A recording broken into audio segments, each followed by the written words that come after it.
छत्तीसगढ़ी गाने देखने के लिए हमारे YouTube चैनल को सब्सक्राइब करें और नए अपडेट्स जानने के लिए बेल आइकन के बटन को क्लिक करें।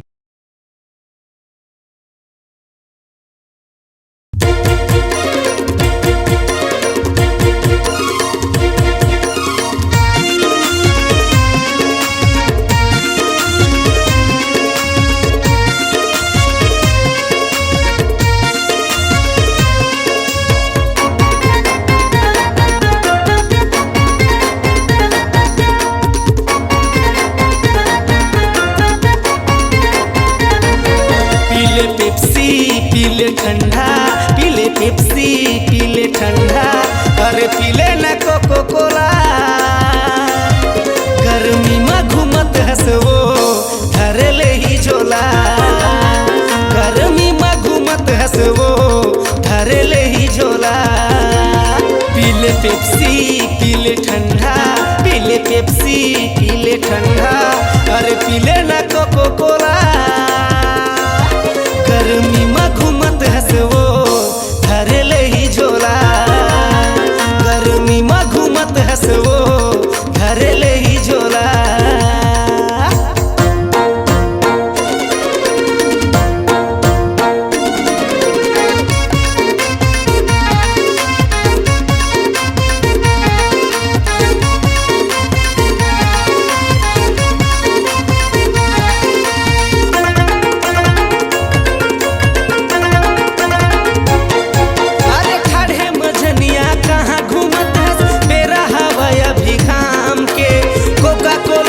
पियस्ता जूस पीले ना वो आम के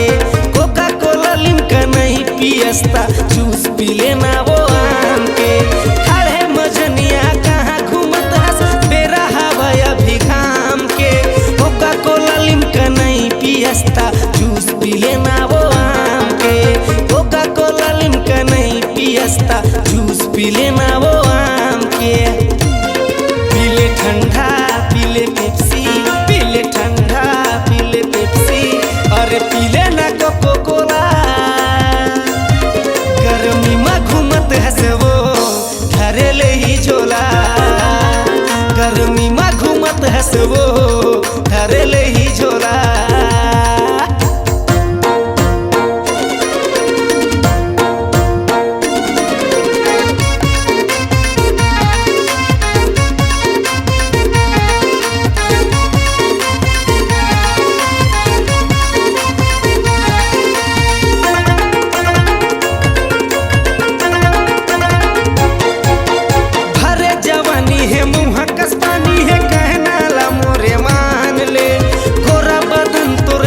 अपन माया रू जान ले गोरा बदन तोर चिकन है तन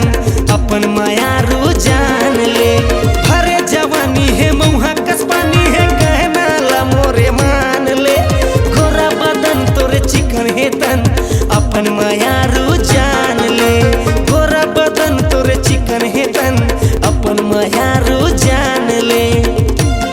पीले पेप्सी पीले ठंडा पीले पेप्सी पीले ठंडा अरे पीले ना कोको कोला गर्मी में घूमत हंसवो धरे ले ही झोला गर्मी में घूमत हंसवो धरे ले ही झोला पीले पेप्सी पीले ठंडा पीले पेप्सी पीले ठंडा अरे पीले ना कोको कोला गर्मी में घूमत हंसवो धरे ले ही झोला गर्मी में घूमत हंसवो धरे ले ही झोला गर्मी में घूमत हंसवो धरे ले ही झोला गर्मी में घूमत हंसवो धरे ले ही झोला।